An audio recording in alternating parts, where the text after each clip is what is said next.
Hello students, so welcome to the lecture on acceptance rejection sampling.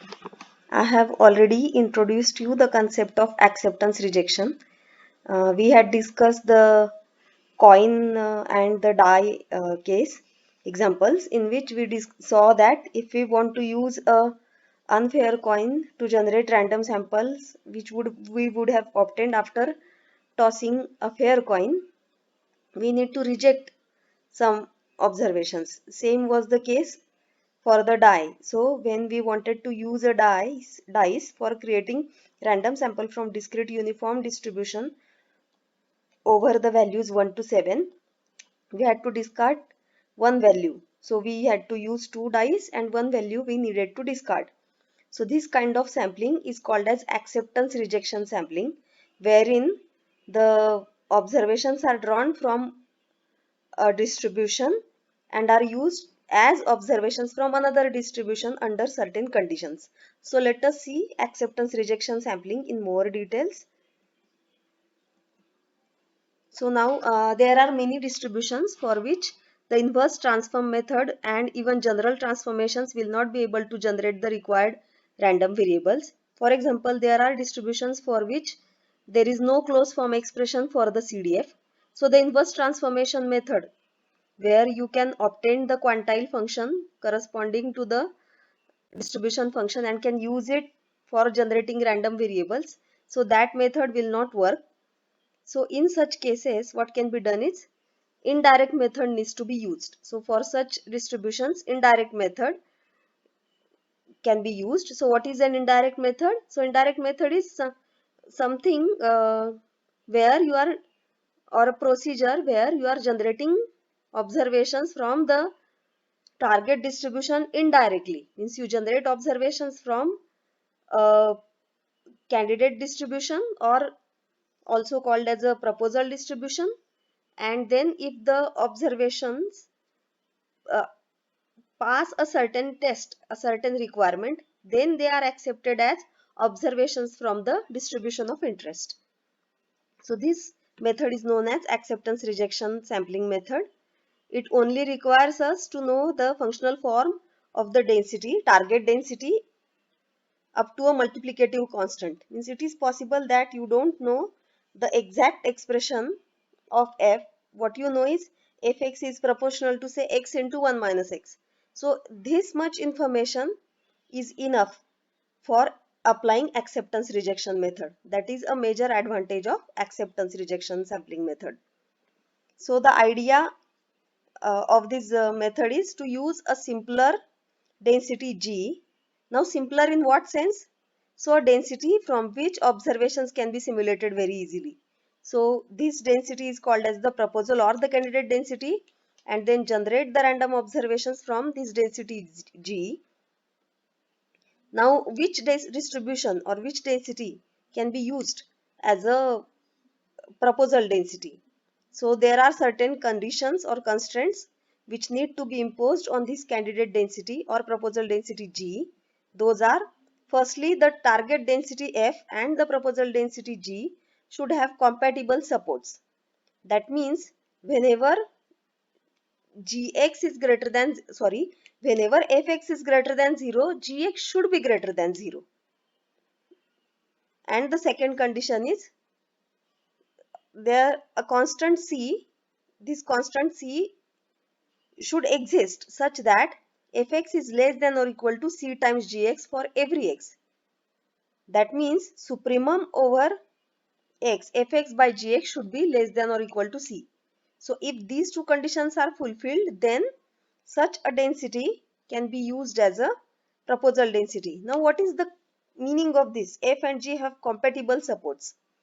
What is the meaning of this? When fx is greater than 0, gx is also greater than 0. What does it mean? Take it otherwise. Suppose there is certain region on the real line for which fx is greater than 0 but gx is not greater than 0, gx is equal to 0. So suppose there exists a subset of real line, say set A, for which fx is greater than 0 but gx is equal to 0. Then what will happen? now because you are going to generate observations from G, so you will, and under G, probability of the set A will be 0.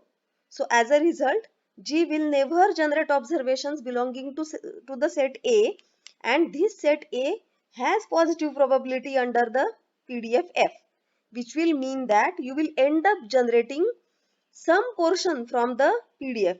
The observations generated by you from the G will not be able to cover the entire region Fx for which it is greater than 0.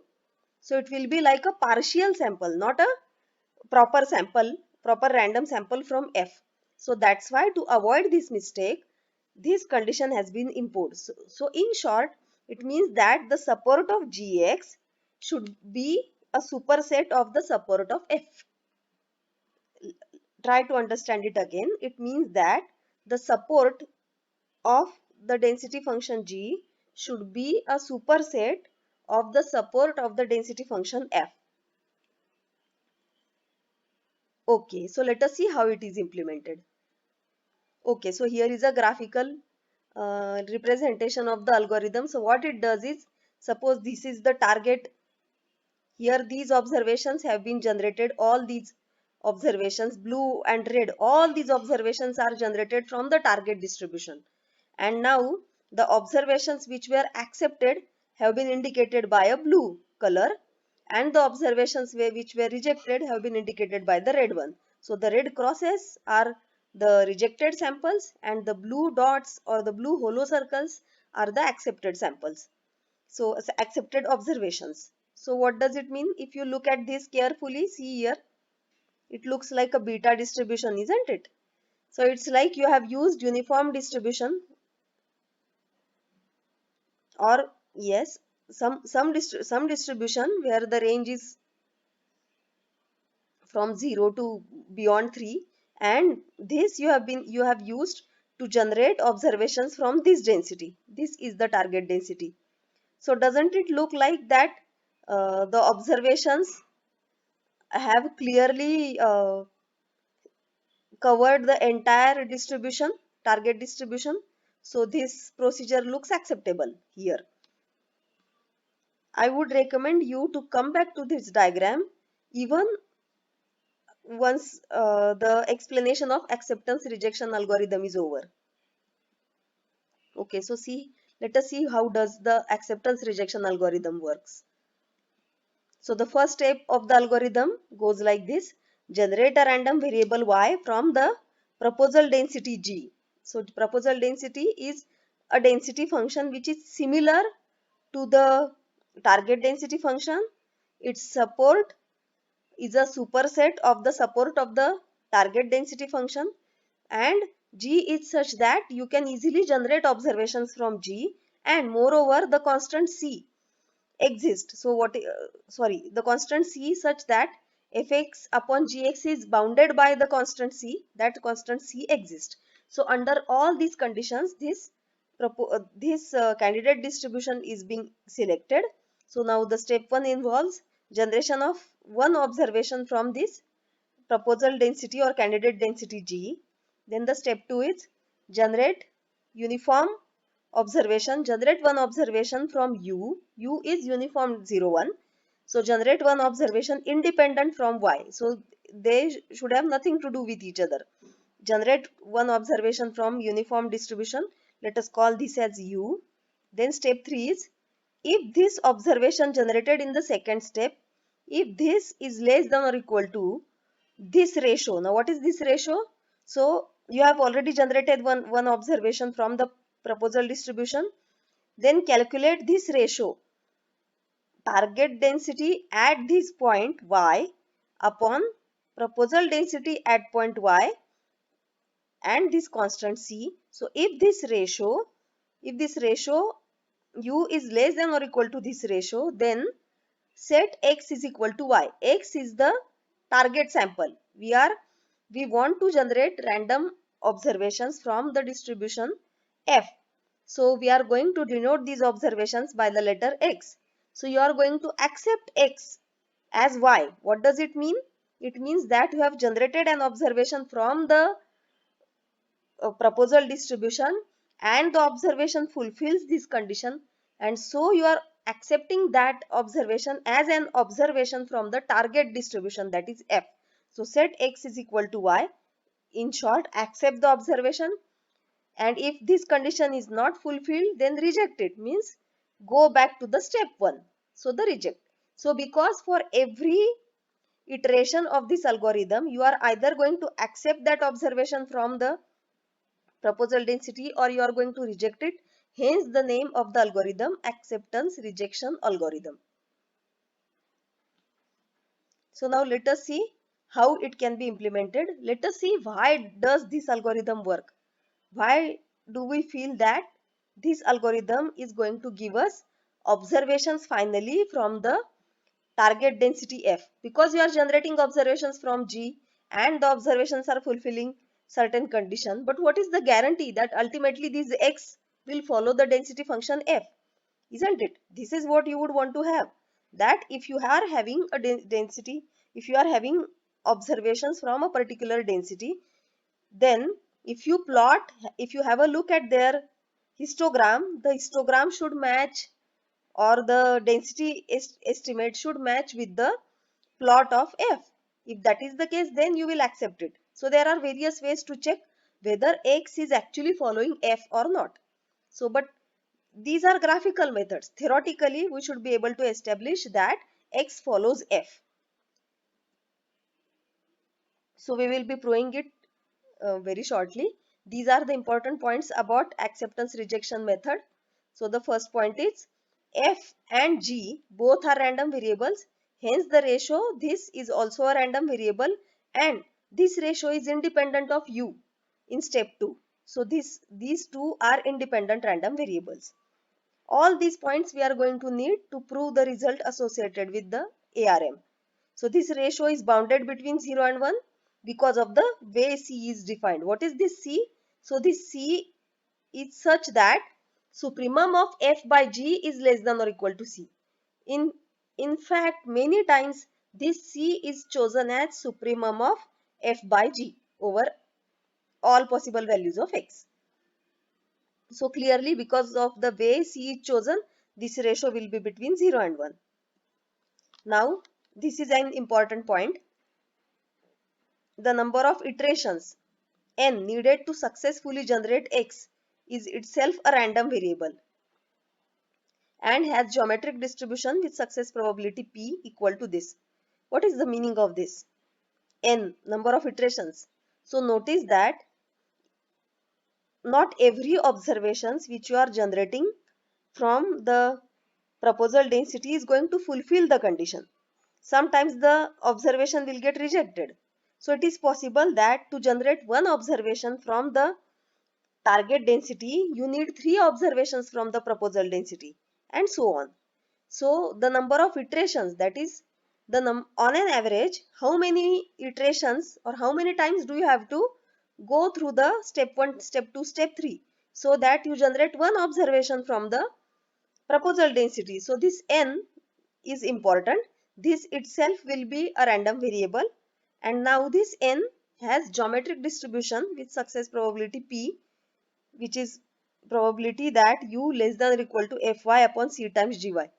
Now why n? So I hope you have understood why n is a random variable, because this fy, gy, this ratio, they are random variables, so n is going to be a random variable. Okay, so why is it having a geometric distribution? Why? Because it is like a waiting time distribution, isn't it? You are waiting for this event to happen, and so n will follow a geometric distribution. And now what is the success probability? So what is the success here? What is it for? What is the event for which this random variable is waiting?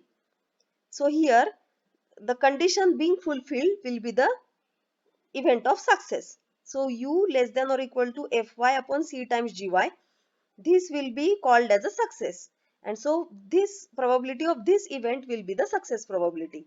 So hence n will be a geometric random variable with success probability equal to this, and so probability, the PMF of n can be written like this. So thus on an average, the number of iterations required is given by expected value of n, that n being a random variable, so expected n, which is 1 by p.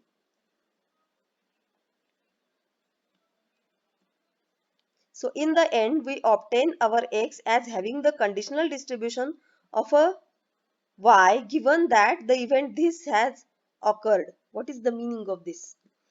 Let us try to understand. What we are doing in this procedure, acceptance rejection sampling, we are generating random observation from G. Then we generate random observation from uniform 0, 1. Then we check this condition, and then if this condition is fulfilled, then we say that x is equal to y. X is equal to y. So try to understand this. So it is as if you are collecting those values of y for which this is true. So isn't it like talking about the conditional distribution of y given that this event has happened?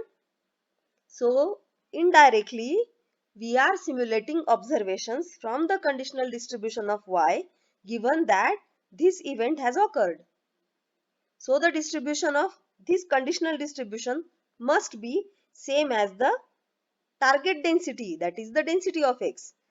Then only we can say that x follows f. When will x follow f? If this conditional density is same as f, then only we can say that we are generating observations from f. So this is what we are intending to prove. In order to prove that acceptance rejection algorithm works, we should prove that the conditional distribution of y given that this event has occurred is same as the distribution of x, is same as the target density, which is f. So this proof uh, we can finish, or we can establish in two major steps. So let us first talk about the important result. So this is how the result goes. So now right now here we are not assuming that f is a proper density function. Instead we are assuming that f is known up to a certain, means f's functional form is known up to a multiplicative constant. So something like f proportional to x, or f proportional to x into 1 minus x, or such information is available. So we don't know exactly what is f equal to. So the proportionality constant is not known. So suppose f is such a non-negative integrable function. So that's why I have used the word non-negative integrable function instead of the word PDF. So that this algorithm can be extended even when f is not completely known. So suppose f is a non-negative integrable function which support d. So let y following density function g. This must be a proper distribution. This cannot be an improper. This must be a proper distribution, proper density function. So suppose y follows the density g which support d star, and d star contains this support d. So suppose yn is a sequence of yn and un, be sequence of IID random variables such that yn follows g and un follows uniform 0, 1.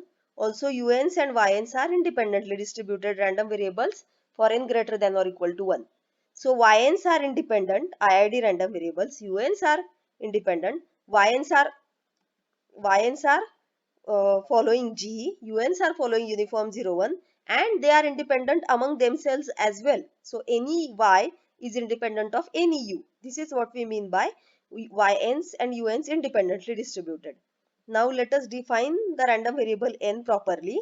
So it is nothing but the minimum over n such that UN is less than or equal to Fyn upon C times Gyn, where C is greater than 1.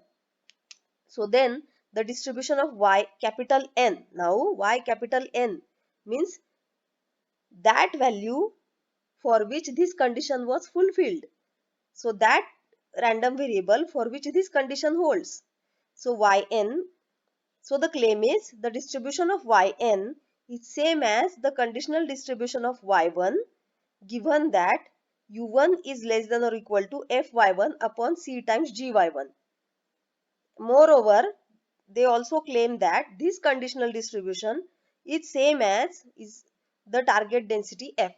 So there are two claims made in this result. The first claim says that the distribution of yn. So yn is nothing but the first random variable for which this condition was fulfilled. That y value for which the condition was fulfilled, that has distribution same as the conditional distribution of the first random variable given that the condition has been fulfilled. So this is an interesting part.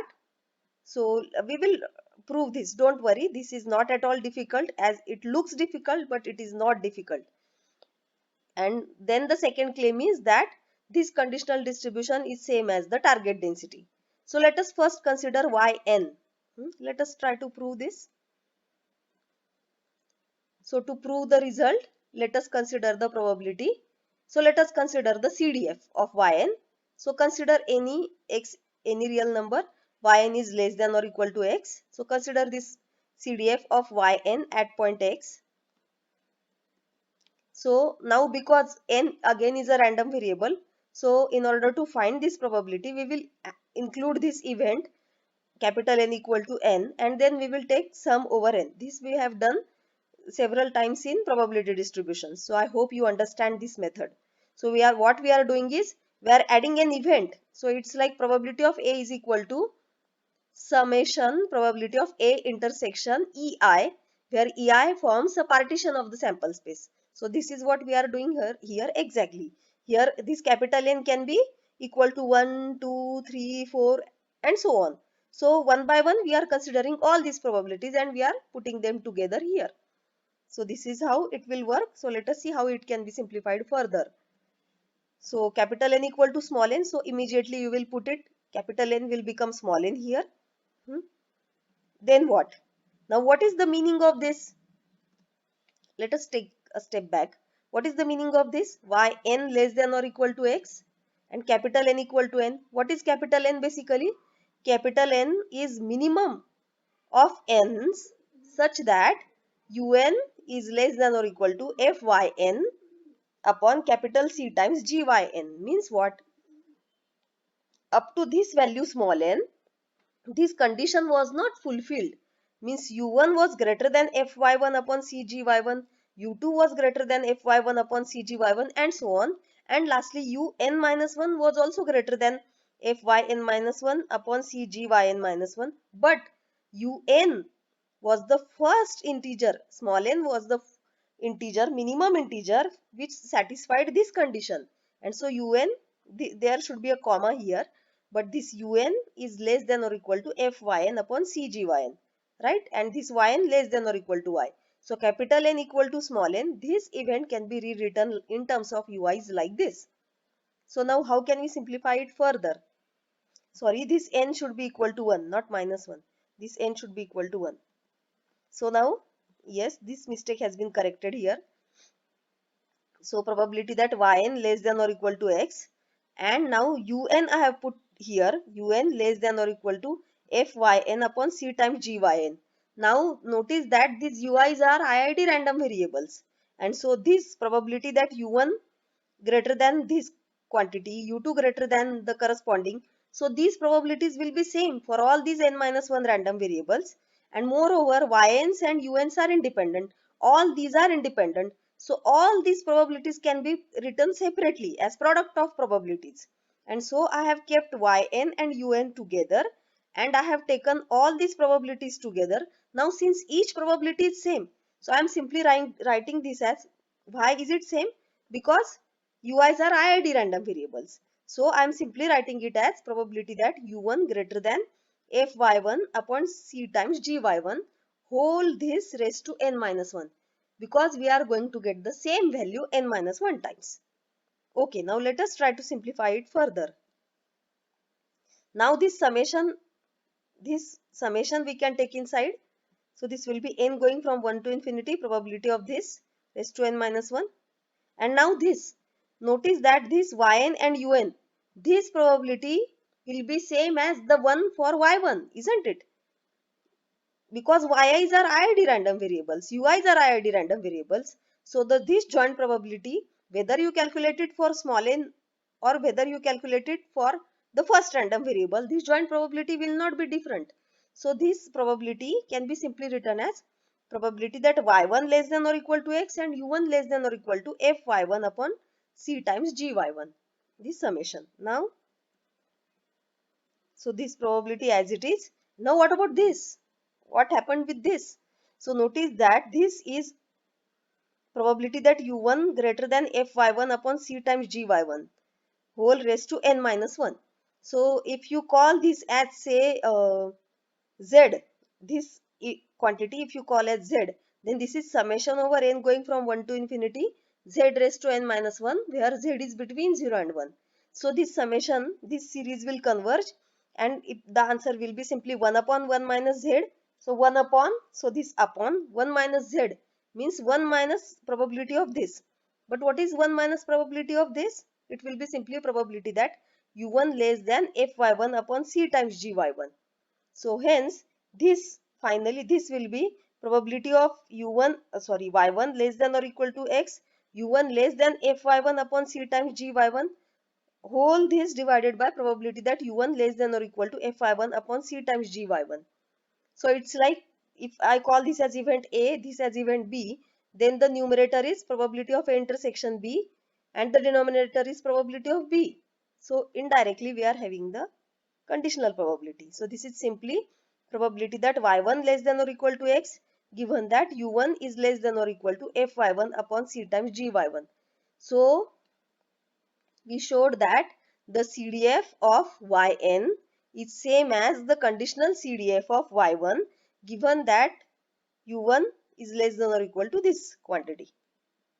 So here I have shortly described this, that we proved that the CDF of yn is same as the conditional CDF of y1 given that u1 less than or equal to fy1 upon c times gy1. So now let us try to prove that this conditional CDF is the same as the CDF corresponding to the density f. I have again used the word improper f because integration of f x dx won't be equal to 1. In fact, it will not be equal to 1. There a constant needs to be adjusted so that it will be equal to 1. So suppose f probability, now let us consider this joint probability. In order to prove this, let us consider this joint probability. So let us see what do we get.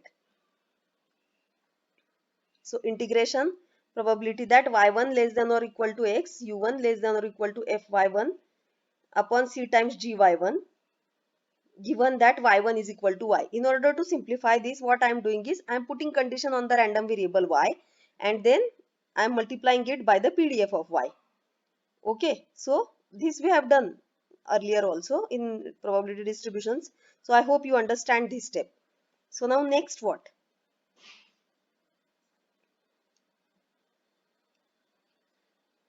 So now this y1 is given as y. So I am replacing this y1 by y. u1 is less than or equal to fy upon c times gy given y1 is equal to y into gy dy. Now notice that this the only random variable here is u1 given y. Now ui's and yi's are independent. So this conditional probability will be simply same as probability that u1 less than or equal to fy upon c times gy. And now y is less than or equal to x. So what is the meaning of that? Here I have kept it as it is. So this conditional becomes unconditional because of the independence. This gy remains there. Now notice that y is less than or equal to x. It is still there. So it will mean that when you consider this probability, you should take only those values of y which are less than or equal to x. So the limits of this integration should be changed from right now the limits are minus infinity to infinity. So in order to fulfill this requirement, we must have the limit of integration as minus infinity to x. And so this will be simply probability that u1 less than or equal to fy upon c times gy dy. Now u is a uniform random variable. So this probability will be simply integration minus infinity to x fy upon c times gy dy. Now this gy will get cancelled. This c will come outside the integration. And so this will be simply 1 upon c times integration minus infinity to x fy dy. So the joint probability becomes this. So now what? We want conditional probability. So what? So if you follow the same procedure, the way we have expanded this, if you follow the same procedure, you can easily show that probability that u1 less than or equal to fy1 upon c times gy1 will be equal to integration minus infinity to infinity fy dy. So the conditional probability will be 1 upon c integration of this over minus infinity to x upon integration of this over minus infinity to infinity. This is going to take care of the multiplicative constant. So in short, fy upon this whole range, this denominator, fy upon this denominator will be a proper PDF, a proper version of the improper density function f. So thus, even if the functional form of f is known till a multiplicative constant, that is, if f is an improper density, this acceptance rejection method can be used effectively. So here we have established that the conditional distribution of y1 given u1 is same as the target distribution, and so the algorithm ultimately gives you sample from the target distribution. Moreover, n follows geometric distribution with p probability will finally will be equal to k by c, where k is this constant.